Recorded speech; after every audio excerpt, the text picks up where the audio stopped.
से पूछा था कि वो अपनी बहस कब तक खत्म कर लेंगे ताकि इस पर फैसला सुनाया जा सके, क्योंकि फैसला लिखने के लिए भी वक्त चाहिए होता है। इस मामले में आज दोनों पक्षों को ही अपनी डेडलाइंस और टाइमलाइंस कोर्ट को बतानी है। आपको बता दें, लगातार मैराथन हियरिंग हो रही है, 25 दिन की सुनवाई हो चुकी है। ऐसे में आज सीजेआई के सामने, चीफ जस्टिस ऑफ इंडिया की बेंच के सामने दोनों पक्षों को ही अपनी टाइमलाइंस बतानी है।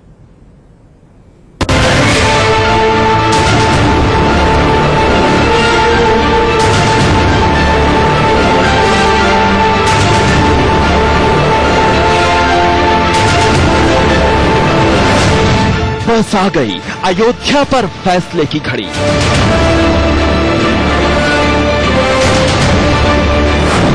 17 नवंबर से पहले आएगा राम मंदिर पर फैसला।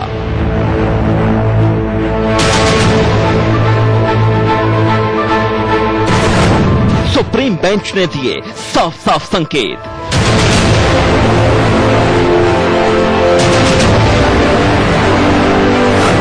तारीख पर तारीख अब बस।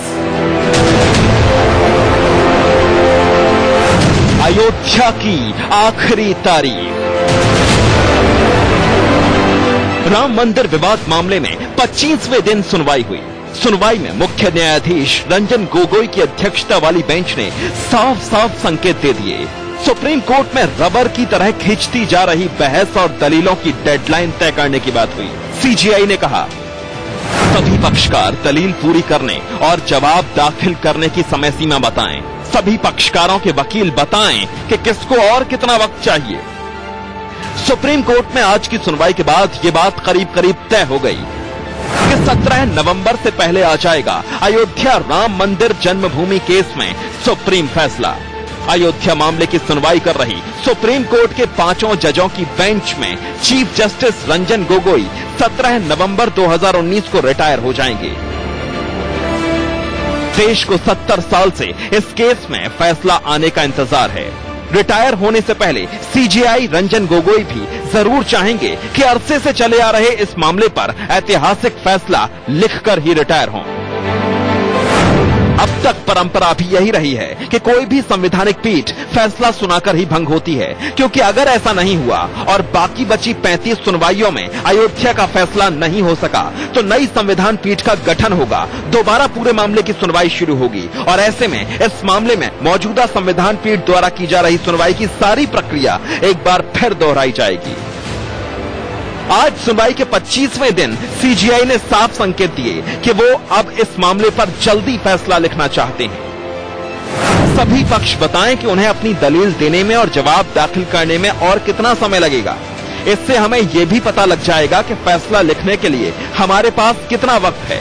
इस पर मुस्लिम पक्ष के वकील राजीव धवन ने कहा, हम भी जल्द से जल्द बहस पूरी करके इस मामले में फैसला चाहते हैं। मैं पूरी कोशिश करूंगा कि समय से बहस पूरी हो और फैसला आए।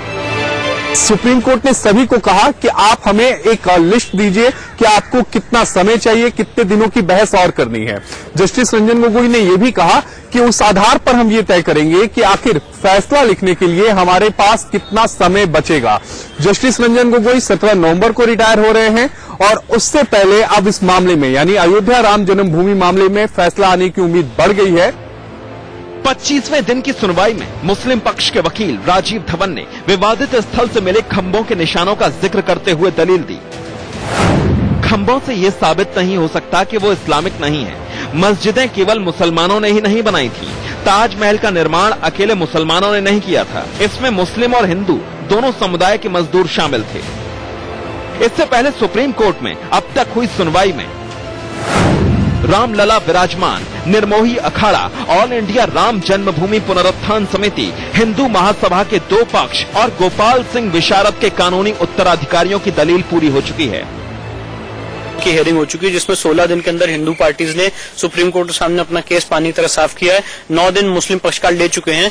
तो ये हियरिंग अनवरत तो नहीं चल सकती और इसको एक लॉजिकल कंक्लूजन पे पहुंचाना बहुत इंपॉर्टेंट है, जिसके लिए टाइम शेड्यूल बताना सबसे इंपॉर्टेंट है। क्योंकि अगर टाइम शेड्यूल सुप्रीम कोर्ट सामने मुस्लिम पक्षकार रखेंगे तो उसका जवाब देने के हिंदू पक्षकार भी अपना टाइम शेड्यूल रखेंगे और कोर्ट को पता चलेगा कि कब तक हियरिंग कंक्लूड हो सकती है और वो जजमेंट रिजर्व करके इस मामले में जजमेंट लिखा सकते हैं।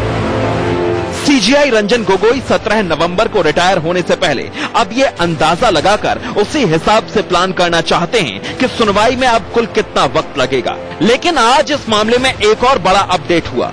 अयोध्या में राम जन्मभूमि मामले में मध्यस्थता की मांग फिर उठने लगी। फिर उठी राम जन्मभूमि स्थान विवाद पर मध्यस्थता की मांग। उत्तर प्रदेश सुन्नी सेंट्रल वक्फ बोर्ड ने फिर उठाई मध्यस्थता की मांग। इंडिया न्यूज के पास वो चिट्ठी मौजूद है जिसमें एक बार फिर मध्यस्थता की मांग की गई है। हालांकि राम मंदिर पर मध्यस्थता पहले भी एक बार फेल हो चुकी है। आशीष सिन्हा के साथ ब्यूरो रिपोर्ट, इंडिया न्यूज। चलिए तो